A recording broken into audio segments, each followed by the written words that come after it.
We just had the worst stomach ache, the worst headache, and my boob felt like it was on fire, which I didn't realize that it was like twice the size of my other boob. And then says you have two bad options to fix this. Right.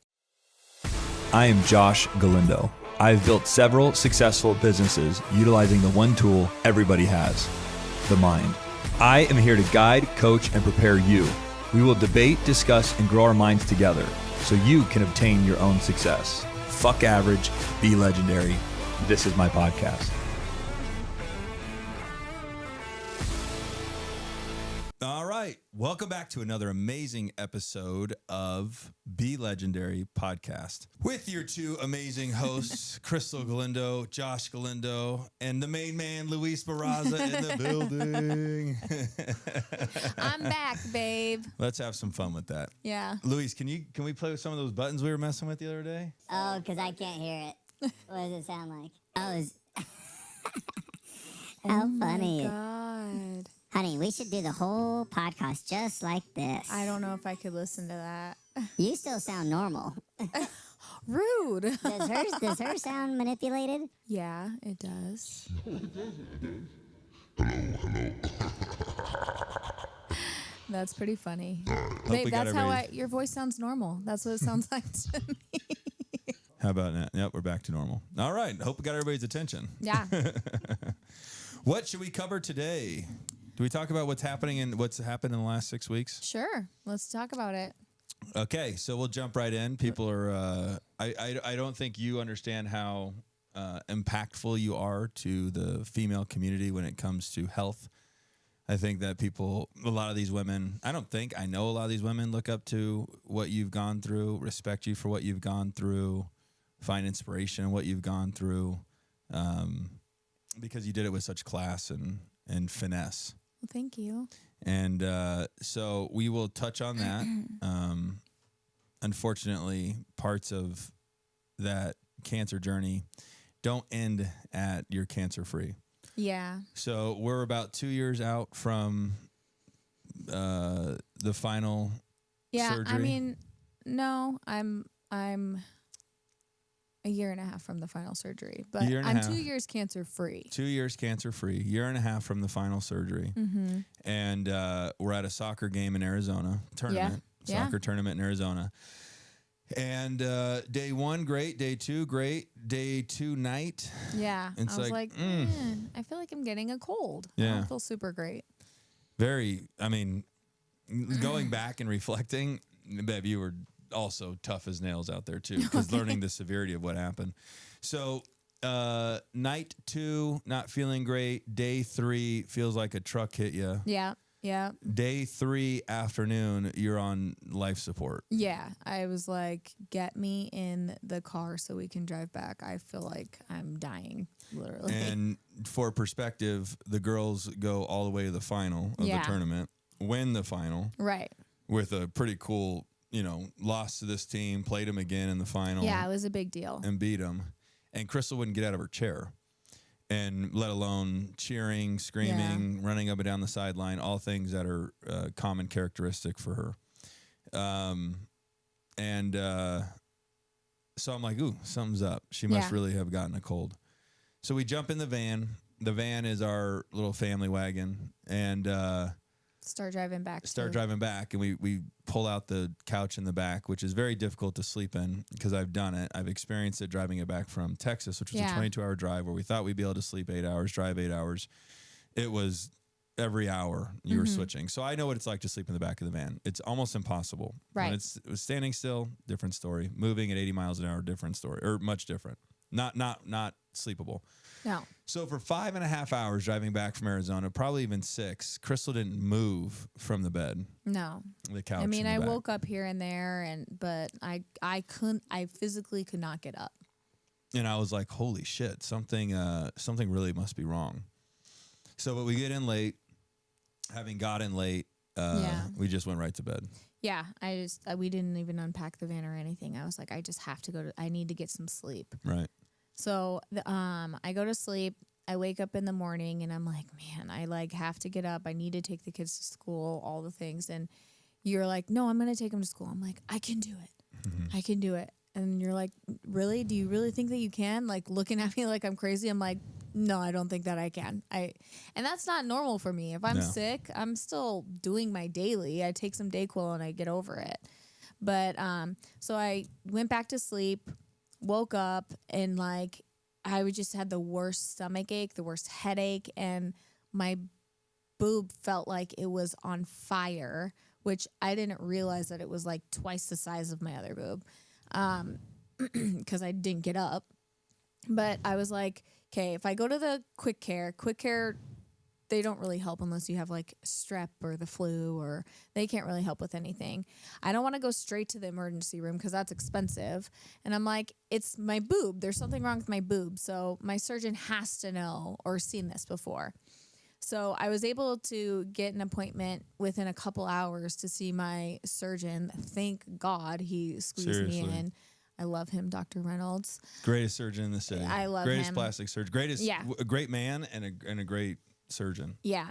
So I get in and I call Josh. I tell him that I have an appointment, whatever. He's like, I'm going to drive you. And I'm like, okay. Normally I'd be like, no, I'm just going to drive myself. But I couldn't even like function because my head hurt so bad. So you take me there and he comes in and how many seconds was he like, this is bad? Yeah. he doesn't even, he just visually looks, touches, rolls back in his, closes you back up, rolls back in his chair and goes, this is bad. Yeah. And then says, you have two bad options to fix this. Right. Now I'm thinking he's going to say, rattle off the too bad and go, but there is a good. Right. You know, because who tees it up that way? Right. But he was sincere. You have two bad options. One, we have emergency surgery right now and pull the implant. Yep. And we're like, whoa. Like, talk about a gut punch. Yeah. Like, what? And then he's like, and then you have another bad option, which is you go straight to the ER and you get on IV antibiotics, not oral. Not oral. And we're like, the ER, we're like, what the fuck? I'm like, we were that's just like at a fucking soccer tournament. Now we're talking about getting enrolled into a hospital. Yeah. And so we're kind of sitting there in like a moment of awe, like, and he's like, that's it. He's like, so you need to leave right now and go straight to the ER. Yeah. So he asks his assistant, says, what, or his nurse, whatever it was, his nurse, and says, what hospital am I at tomorrow? Where am I scheduled? She relays to him Spring Valley. So he's like, go to Spring Valley so that I can organically see you without having to switch hospitals. So we're like, holy shit, like this is fucking real. And he's like, you're going to be there for a couple days. I'm like, okay, I'm not going to be there for a couple days. Right. But the headspace that we tapped into, at least I did, you were probably very loopy and I was out of it. Yeah. Was just function. Yeah. Operate. Execute mode. And unfortunately, I'm familiar with that space from all the previous stuff, but it's like, okay, here we go. We got to do what we got to do. And you don't have time to panic. You don't have time to process it. You just go, okay, go. So we get up, we leave, we change, we go straight to the hospital. Mm-hmm. And now I'm in like, we need to make this happen mode. So we get there and they're heeing and hawing. And you were so out of it, you signed in. And I went and secured us chairs because the ER was completely packed. So you signed in and we're sitting. And I'm like, nobody's fucking talking to us. Like, why is nobody calling our name or anything like that? So I walk back up there and the sign-in piece of paper, which was a stack of them in the clipboard, was still sitting there. I'm like, bro, why haven't you called this? He's like, I didn't even know it was there. He's like, why didn't you hand it to me? I'm like, I didn't even have the energy to fucking fight with him.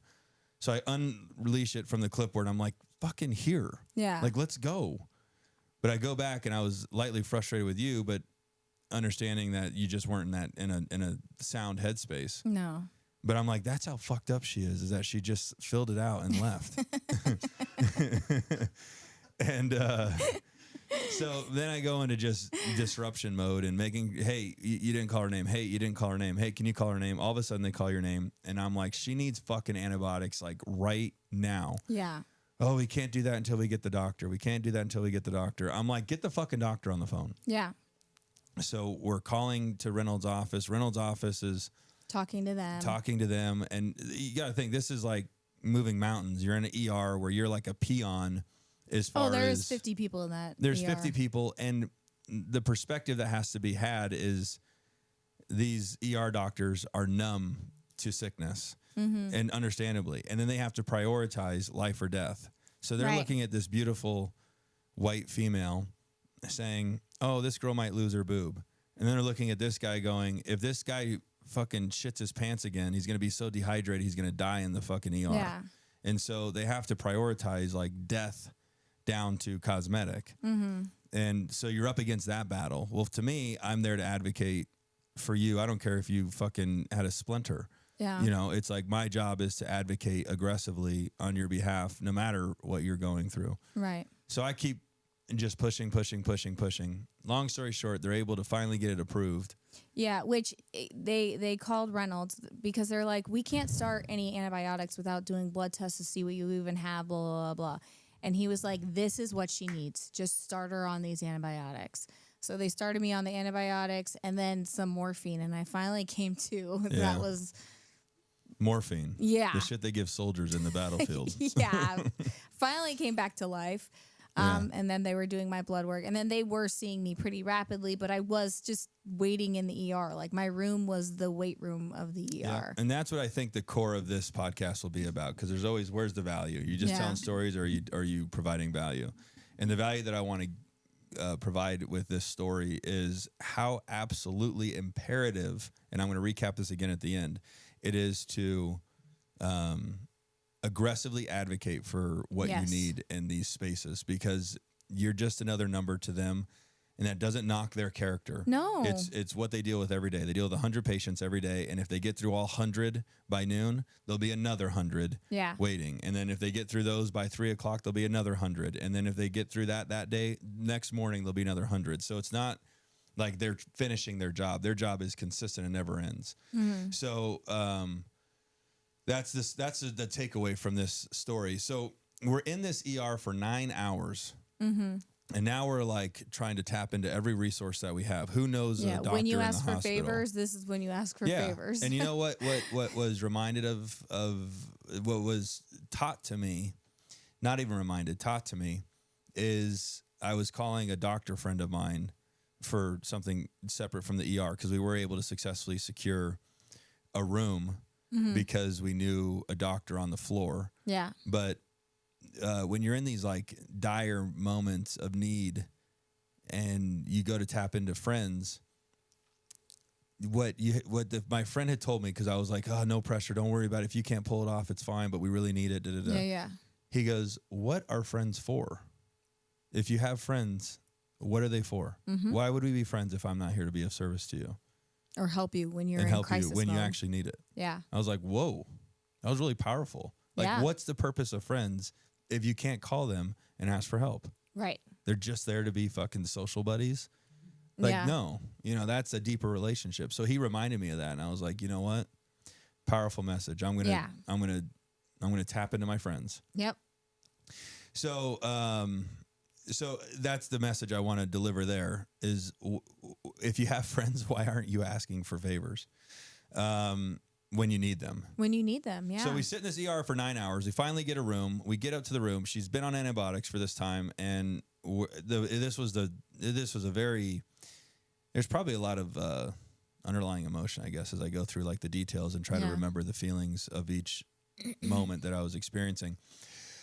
So I had to leave you that night, and because they wouldn't let me sleep over. It wasn't like having a baby, and I'd never left you in a hospital overnight, and we still didn't know what the outcome of this was. No, they just told me I had cellulitis, and I'm like, that doesn't. They're like, it's a skin infection, but it's internal. I'm like, that doesn't really sound that bad, but it is that bad.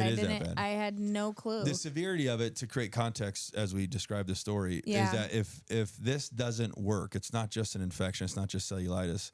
If this doesn't work, Krystal has to have surgery, 1, to remove the implant. Walk around for 6 months, either with looking no like breast Kennedy or one Kinsley. Breast, whatever. Yeah, which she would pull both, because that would be ridiculous to have only one. Heal for 6 months. Yep.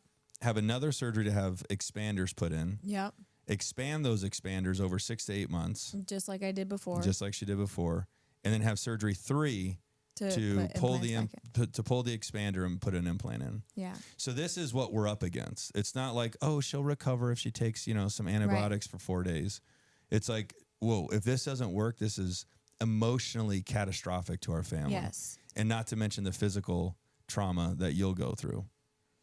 So that's what we're up against. So we're in this hospital. I had to leave, and it was a very scary headspace to go home alone, get in bed alone, and yeah. And I was there alone.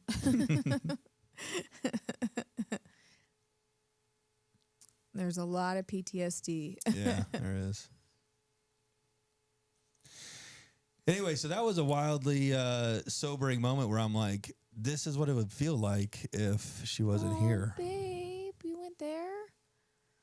Oh. I was sitting in the hospital bed like, I better be in my bed tomorrow. Yeah. I was like, this is what it would feel like. And so, yeah, it was scary. Like driving home alone, walking in the house alone, getting, you have your routines that you do before you get into bed and go under the covers and turn on the TV and turn the lights off. And it's like all alone. Anyway, so that was quite scary. But so we go back to the hospital. You come back the next morning. Yeah, I go back the next morning, and I'm there for her. And you get there super early because the doctors do all their runs really early, and you wanted to be there for it. So you gotta be real strategic with this hospital game. You gotta be there early. You gotta make sure your presence is known. Don't sneak into the room. Like, make sure every nurse sees you. Even if you know where the room is. Hey, do you know where Krystal Galindo's room is? And you ask every person on the way to the room that's in a doctor uniform, a nurse's outfit, whatever it is. Hey, where's Krystal Galindo? So that you make your presence known. Right. Because you never know when you're going to need it. And you want to be the person known on the floor. And so I was real intentional about that. How do I get here? When is this doctor coming in? Every nurse that comes in, you don't just let them process their tasks and leave. No. You stop them, you build rapport, you ask questions, you ask more questions. Their answers lead to more questions. You ask those questions. And all of what that is doing is it's just burning Krystal Galindo's room into their brain. Yeah. It's top of mind through that process. And it's easy to sit there and think, oh, I might sound stupid asking this question. I may not. They may look at me like I should already know it. Whatever you're gonna internalize, but it's really imperative that you make yourself known and ask a million questions. So I think it's kind of hard to articulate so they wanted to put you on oral. Are we getting boring? No. Okay.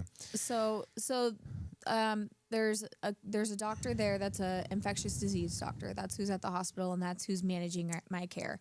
So she came in and talked to us, and she was saying, oh, I've seen this a million times. You could do oral, but like being very like in her space. She knows infectious disease.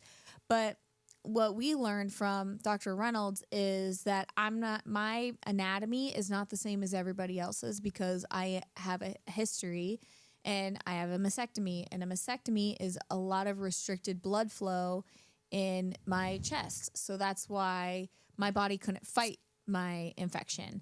So he was saying an oral medication is not going to get to the infection because it has to be processed. It goes through. The IV will go straight to your infection.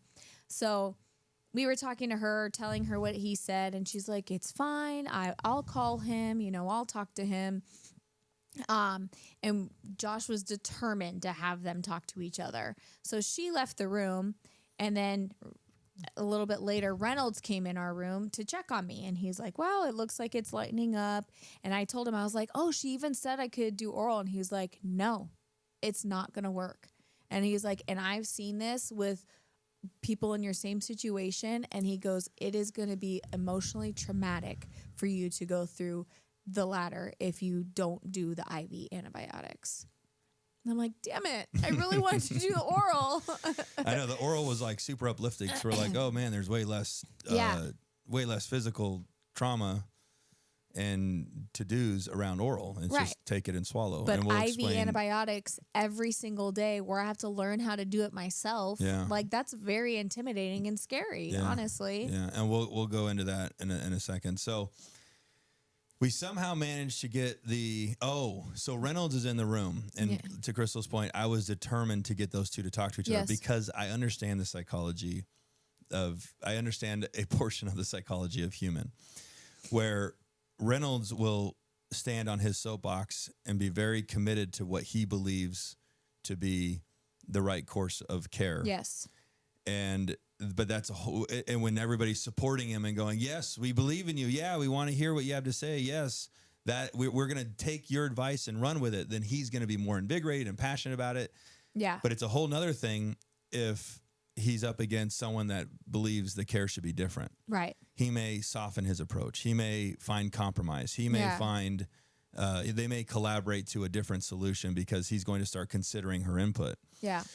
So I knew it was important to get those two doctors in a room at the same time and dictate and control the conversation. Because if it's a phone call, you can't If it's a phone call, I'm not a part of the phone call. So it was important that I was in the room while those two hashed out the care for my wife.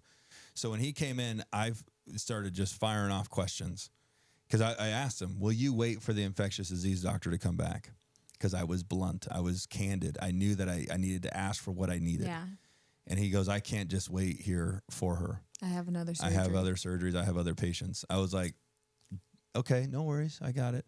And so I start teeing up multiple questions and I bolt out of the room and I circle the whole floor and every doctor, where's the infectious disease doctor? I need you to get her in here. Get her in here. We need Dr. Youssef. Yeah. And I didn't go ask one person. I don't know if you knew that. I didn't ask one person. I figured you. I asked like 5 people. So now everybody was calling for this doctor to come in. Mm-hmm. So I go back in the room. I start asking more questions because I can't let him leave. Right. I'm like, how do I keep him here? My sister maintained it while you were gone. Yeah, and your sister, took over the task, and I feel a little guilty. But Reynolds later on he had told me he was very impressed and aware of what I had done. Yeah. So I am hoping that he doesn't feel that I misused our relationship, but he understands that I'm advocating for my wife. Yeah. But he was like, "Oh, I saw what you did, and it was fucking good." Yeah. I felt very flattered that that I got a compliment from him. But so infectious disease doctor finally comes in the room. Yeah. I'm like, perfect. So now it's about making sure they don't get into a medical debate. Right. So it's managing both egos and years of experience and understanding of the space. And that was where I was kind of navigating. Acknowledging right out the gate, thank you both so much for being so kind to have this candid, open conversation in front of us. Yes. So now it encourages more of that type of behavior. And so they had, and it was, Krystal says it was the most intelligent conversation I have ever witnessed. Like there was more words I didn't understand than did understand. Yeah. It was watching 2 experts. Yeah. It was collaborate. It was really cool. It was really cool. It took. And they both held their own too. They both were like, okay, I understand that. I hear that, but this is what I think. And then it's like, okay, I hear that, but da, da, da, da. And what I loved about Reynolds is it was this big debate over the side effects of antibiotics because there are side effects in it. There's a side effect to everything. That last years. That could last years. And he was like, yep, okay. Yeah, and I still want that antibiotic. Yeah. he didn't back down. He said, I understand these side effects can last a year and they can be very traumatic. But he said, if she has to go through the 3 surgeries again, that's a year and a half. And trust me, that is going to be way worse emotionally than some side effects from an antibiotic. Yeah. So he didn't back down. No. And we got what we wanted. He super advocated for me. At no cost. Yep. I hate to say that, Reynolds, because I want you to get paid everywhere. But at no cost, and just a great human being. But so we got what we wanted. So now we knew we needed a PICC line. Okay. A PICC line is a PICC line is basically an IV that you put in that can last a month, 2 months. It's an IV line it stays in your arm where you can. So I could do my IV antibiotics. I'm going to daily. add to it. Yeah. What she said is accurate. In addition to, a PICC line is like a 48-inch needle. Centimeters. Oh, whatever. It's a 48 line. It's a 30-inch line. Yeah. That's an appropriate number. It's a 30-inch line that goes into the inner arm vein and goes all the way to your heart through a vein. Yes. So it's like needling a hose, Threading a hose. Thank you. All the way through a vein, all the way to your heart. Yeah. So we're waiting in the hospital. Day 1 passes. They said you're getting your PICC line. You're getting your PICC line. We're all excited. Great. Get us our PICC line. Let us get started on this treatment plan, and let's get out of here. Yep. Day 2 comes. Oh, the PICC line's not happening. They went home. I'm summarizing. So if you want to give more detail, well, fire away. the day 2, they were like, no, sorry. They couldn't get to you yesterday. They're getting to you today. Okay, cool. Because I was like, all right, I already stayed here one night. I really want to go home. I don't want to stay here a second night. Then they're like, oh, sorry, she couldn't get to you again. It's going to have to be the next night. So that second night, I had the worst care ever. They blew out my vein because they didn't properly do the saline with my antibiotics. They had to redo my IV at the hospital. It took them 4 tries. That was not fun. In 4 different spots of your arm. Yeah. And then, so then I wake up the next morning and it was like 6 a.m. and I go, I want my PICC line. I need to talk to the doctors now. I want my PICC line today. I'm not staying here again. Like, I've been here for 2 nights, 3 days. Like, this is too much. Like, I can't function like this. So they're like, oh, you're going to get it. You're going to get it. You're going to get it. So my doctor comes in at 11. She's talking to me about it, about the PICC line, the PICC line nurse, all this. I'm like, okay, sounds good. She comes back like 30 minutes later and she's like, so I asked when they're coming in and she said she can't do a PICC line on you. And I'm like, why? Why can't she do it? Well, first it's like, what? For 2 days you've been telling me I could do it. And now you're telling me that you can't. And you're saying it's because of my history. It's like, well, for 2 days you've known my history. What's wrong with my history? And she said, because you've had a mastectomy, you might have scar tissue and it might be hard to thread it. So you need to do a central line, which is on your chest versus your bicep. Could you imagine what you carried around for 6 weeks was on your chest? I would have had to have like tubes coming out of my chest for 6 weeks. Like, no, I'm not doing that. I'm like, at least try to get it through this vein. Anyways, I was like, can I just talk to her, please? Because I like it, this is all like middleman, messenger. I just want to talk to the nurse. Can I please just talk to her? Okay, let's go find her. They come back and it's 1 o'clock. They're like, she's left for the day. So just stay one more night and you can talk to her tomorrow. And I was like, get me the fuck out of here. No, I am not staying again. I will go get my PICC line on my own. There are outpatient facilities. Like, we will go get it ourselves. I am not staying here another night. Because that's the other thing. It's like, it's not like my insurance is covering my stay. For me to stay another night, like, they're not paying for it because their nurse left at 1 o'clock. Right. Like, no, get me out of here. Our insurance doesn't pay for that? Not for the full thing. Fuck. I know. Okay. It's only a percentage. But I think that you fast forwarded to day 3.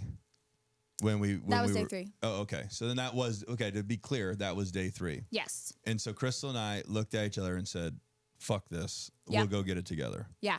Let's just go. Yep. So we said, check us out. And they're all like, huh? What? Yeah. What? Like, what do you I told the doctor, get I us said, the fuck out of here. I said, you said I'd be fine on oral. Give me oral till Friday so I can I have 2 days to get my PICC line. So I think what is relevant here is that we started saying, this is how we're going to take care of ourselves. We didn't sit and allow them. And after posting on social media, trying to get resources and stuff for people to help us, people had told me they'd wait in the hospital 7 to 10 days for a PICC line. Yeah.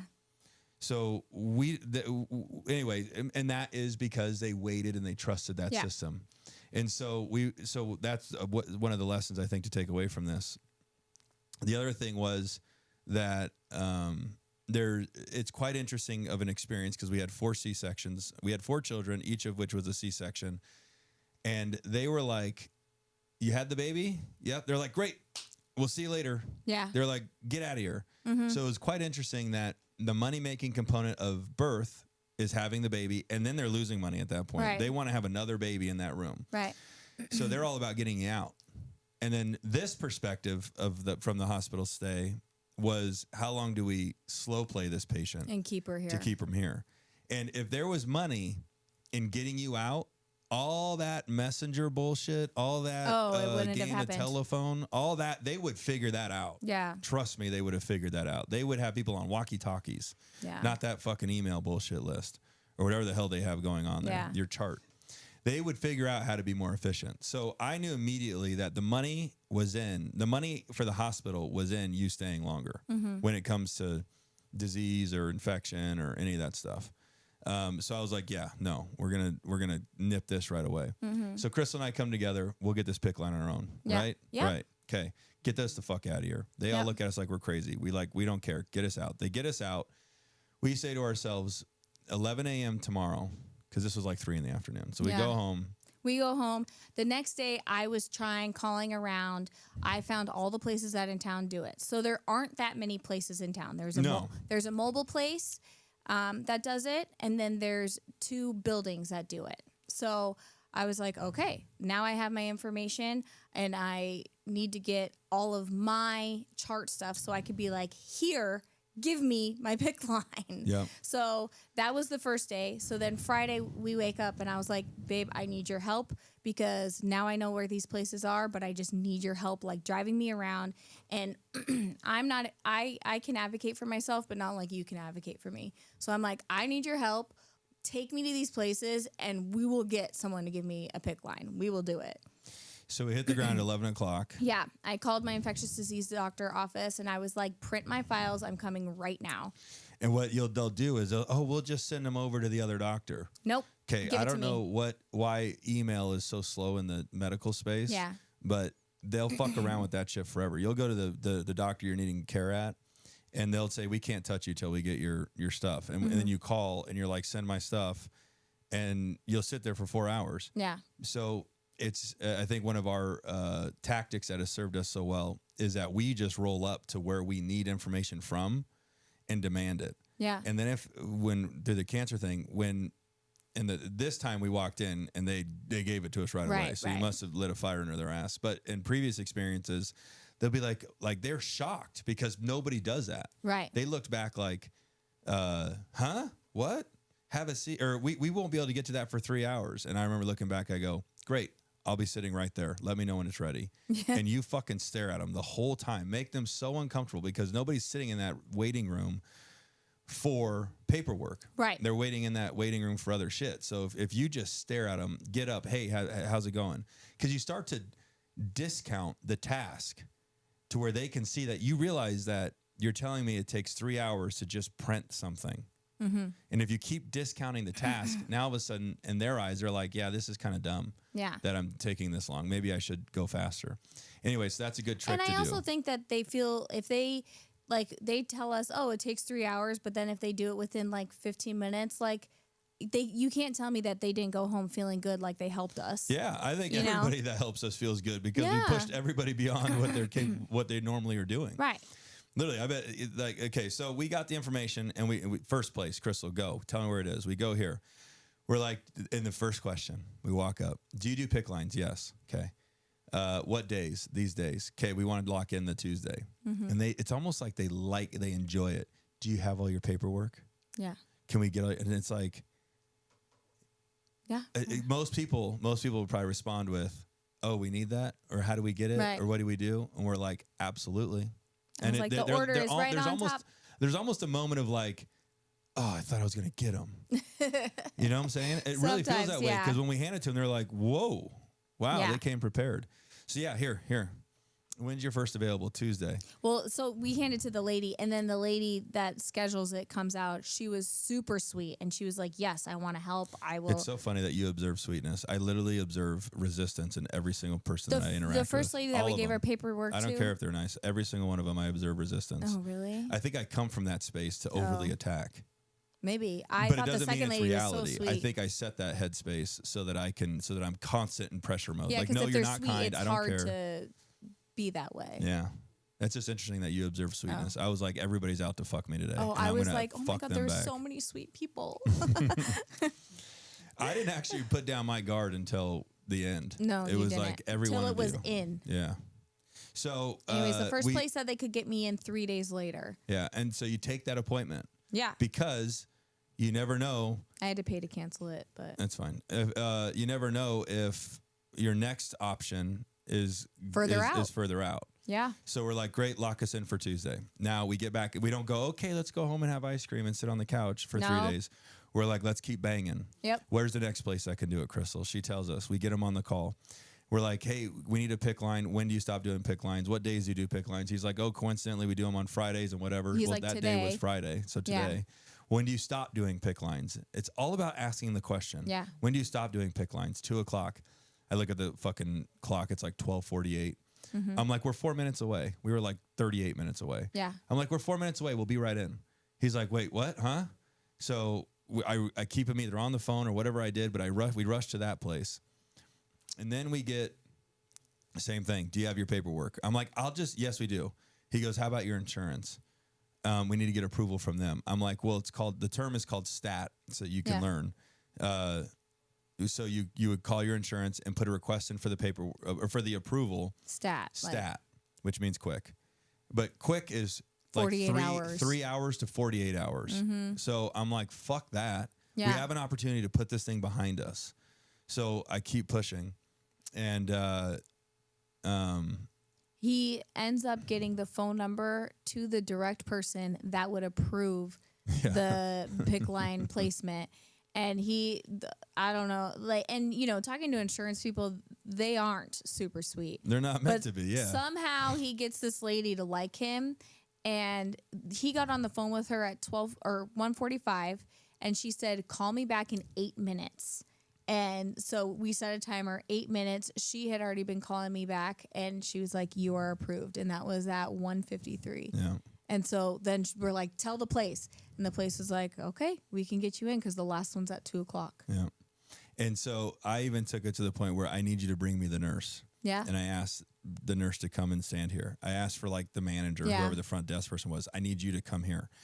I need you two to look at me and tell me that if I pull this off, this will get done today, right? Like you're not planning to leave here at 1:59 and I'm over here in the back working on trying to get approval.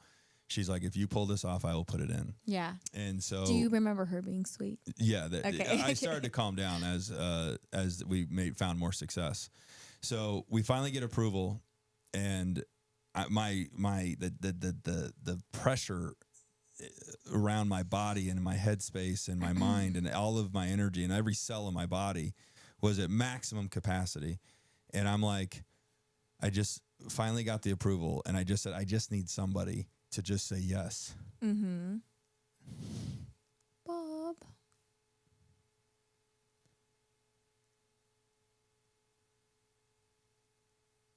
It's crazy that I can like tap into that space. But I was like, I just need somebody to say, yes, it's going to happen. Yeah. I don't even care if it happens at 4:00. I just need you to acknowledge that I've done everything that you needed, that you're in receipt of everything that you need, and that you're going to do it. And I looked at the nurse and I looked at the manager, and they both said, yes, we'll do it. And that was when I like broke down. Yeah. No, I remember. Yeah. You waited until we were in the car, but like you're like, you're going to get it, babe. I was like, I am not celebrating until this thing is in my arm. Yeah. I'm not. Anyway. Yeah. It's just so much work. It's so much. Anyway, the fucking moral of this story is this fucked up ass hospital took 3 days to fuck us off. Yeah. And in 4 hours, Krystal and I got a pick line. With insurance approval. Yeah. So fuck you. Fuck you. It probably cost me years of my life to get that, and energy and strategy. And so anyway, it just by 3:30 we were leaving, and I had my pick line. Yeah. So then it's like, then I'm calling the place to make sure my antibiotics are in order, to get the nurse that can come teach me how to do all the right. Now you have the pick line. Now you got to get all the drugs, all the antibiotics to be able to get them in. They were waiting on insurance approval. I'm like, call your girl. Call my girl. He called his girl. She put the approval right in. Yeah. If I had a way to send her cookies, I would. Yeah. Yeah. If she ever comes across this podcast, she deserves a big shout out. Yeah. She was of massive service that day. She was a huge part. She was very, very sweet. Yeah, the best part was we leave, and I was like, okay, we have to go get the kids and take them to their soccer games. So that I drop them off at their soccer games. And so Krystal just had like inbound, what's the term? Outpatient procedure. Procedure. Now finish. Oh, and I immediately pick up the kids, drop them off at their soccer game, And my sister calls me and she's on her way to the hospital because she's about to have her baby. So then I left and I went and saw my niece being delivered at 7:23. So what, 4 hours later? Yeah. And I'm at this soccer game like, where the hell's Krystal?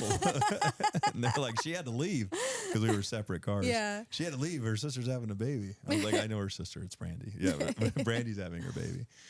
So yeah, that was that. And then in a nutshell, I think we can summarize the care component, but that was for 6 weeks. You woke up every day at 6:30 to 7. Mm-hmm. And administered, and I helped where I could, but you deserve 95% of the credit of administering it. But you had to shake, manufacture, mix, I don't even know the right term, the antibiotics, and then administer 9 syringes. Every single morning. And you were on like an IV line. I was on my IV where you had to sit, and it would about an hour and a half to do each one. And like the boss bitch that I married, we were like, well, we have to go on vacation still. We're going to California. And honestly, I didn't even question it. And you didn't either. But for the world to hear, we're just like, yeah, well, we got to pack up your antibiotics and your IVs. And at 6 a.m, Krystal's on the balcony. And our friends that we had met were right underneath us. And she's got her fucking PICC line or her IV stand and the IV bag. Well, the first night that we went on vacation, we were sleeping in the van. So I woke up first thing in the van in the passenger seat. I'm like doing my IV. That's right. Yeah, you did it right in the van. Yeah, when I was in the hospital, the friend that we were meeting on vacation, she texted me and she's like, I'm not trying to be insensitive. I just, obviously we're not going to be going to Dana Point anymore, right? And I was like, fuck that. I'm still going. I'm like, I'm just going to bring it with me. Yeah. Yeah, I'm not going to skip something because of my IV. No. And then we hung out on the beach and we played with the kids in the sand and we played volleyball. Yeah. You played fucking volleyball with that. I did. What was I thinking? I should have told you no. No, you don't tell me no. If you told me no, no. A Cutwater and a half in. What was I thinking? I was 3 Heineken zeros down. I know, you weren't even drinking. But no, and then like with the kids going to school, I had to like start my IV, and then I'm walking around with my pole around the house. I'm like, get up, turn on the shower, gotta go to school. Yep, that's where we're at. So that is packed full of takeaways. Yeah. That whole story. So can I add one more thing? Yeah, whatever you want. So I am a week and a half out from being done with the antibiotics. Right. I guess we should give that. But I still need to make it to 3 weeks without antibiotics with no changes in my skin or my blood in order to know if the infection's gone. Because if the infection's not gone, then I have to... I don't even want to get into that. Yeah, I don't want to either. But basically, it's a 50-50 shot that the antibiotics were going to work. And so far, it looks really good. It looks really good. So I will take all the prayers. Yes. That this next week and a half goes the way it's supposed to go. Yeah. We will accept all prayers. Yeah. For perspective, too, the blood work, because I learned so much. So an infection, maybe this is amateur hour. Maybe I just never encountered an infection. I don't know. Maybe I didn't listen in health class. I don't know. An infection, the location of the infection, as wild as this is hot. Oh, yeah. Like, hot is to touch. burning hot. Like, you touch it, and it's hot. And then redness. And red. Mm-hmm. So those are indicators of infection. And then your blood count was 16. Your white blood cell count was as high as 16,000. Mm-hmm. And the normal is 3,200? The normal, I think, is like 4, but my norm is like 35 without an infection. It's and she 35. was at 16,000. I was at 16,000. So that shows the severity of that and infection. After 2 IV bags of antibiotics in the hospital, they did my blood work again, and I was at 8,000. That's how much it went down. Wow. Yeah. Crazy. Well, I married the right one. Yeah. Tough as nails. I'm unstoppable. Unstoppable. Called you a garbage disposal the other night. I know. And I don't know if there's a better term for it. I hate to use that one because it's so raw and roguish. But your body is just tough as nails. tough as nails. Like you could I'm throw a glad you see it batch of that nails way. in the garbage disposal and it would go. I don't know. Eat 'em It up. feels like to me, what I don't like about it is I feel weak. It's like, how does this keep happening to me? Yeah, You know? I think those are fair, reasonable statements. I know I'm supposed to think for me. I'm trying to change my mind. That's all right. I don't think Why there's- has this happened for me? But I mean, here's the thing. Let's go into one more lesson and then we'll kill this. I had to enter into a headspace of gratitude because that's the only thing you can do to push through these things. yeah. Is, of course, and I was in this limbo for 2 or 3 days of extreme anger Yeah. and then trying to tilt that boat back the other direction into a space of gratitude. And the tool that I was using, because gratitude just stems from perspective. Mm-hmm. Things could be worse. So I'm grateful for the moment I'm in. That's the simple tool. That's the formula right there. Yeah. Whatever you're in, you just build a scenario where it's worse than the situation you're in, and then acknowledge that it could be worse, and then you're in a space of gratitude. So for me, I was like, if the doctors would have came out and said that the C word is back, I would be praying to God for an infection. Yes. I'd be dancing in the rain Yeah. if they came out and said, we fucked up. It's not that, it's an infection. I'd have bolted out the door in extreme joy. Yeah. So that headspace, that mindset, that perspective shift allowed me to find positive in something that was arguably difficult to find positive in. And I feel like when we were on our way to the hospital, we're like or on the way to Reynolds, we're like, we just hope it's an infection. We just hope it's an infection. And then they tell us it's an infection. We're like, what? Fuck! It's an infection! but we're like, okay, at least it's not cancer. I didn't want to say that. I'm going to reverse that word. At least we're just grateful it's not worse. Okay. Yeah, we got to delete that out. Like actually out? No. Just get that energy out of here because you're perfect. You're absolutely perfect. Every cell in your being is perfect. So, all right. Okay. That's our fucking update. Yeah. In another few weeks, we'll probably be like, Yeah. I don't know. Another few something weeks. else. We'll talk about our new golf cart we bought. And the sign. And the sign. Yeah. And our new gigantic Times Square, Las Vegas Boulevard-esque sign Yeah. that we built out front of Glenna Group Real Estate that we're going to have a ton of fun with. Yeah. You know what I think will be fun about that is that we can do like friends and family favors Yeah. and go like, it's your little one's birthday, you know, and then put up their That'd be so happy cool. birthday so-and-so, happy anniversary so-and-so, you know, congratulations on graduating or, you know, just fun signs that like, Thank you, Dr. Reynolds. thank you, Doc. You know what? We should do that. Yeah, we really should. That'd he be cool. deserves it. He He is. Let's do that. Can we commit to doing that? Yeah. Let's remember to do it. Big shout out to you, Dr. Reynolds. That's all I got. All right. I Love you. Bye. Bye. Hey guys, that's going to do it for today's episode. If you guys want to learn more about the tools, tips, and tricks that I use on a daily basis to maintain my success, stay connected with me through all of my socials at I am Josh Galindo.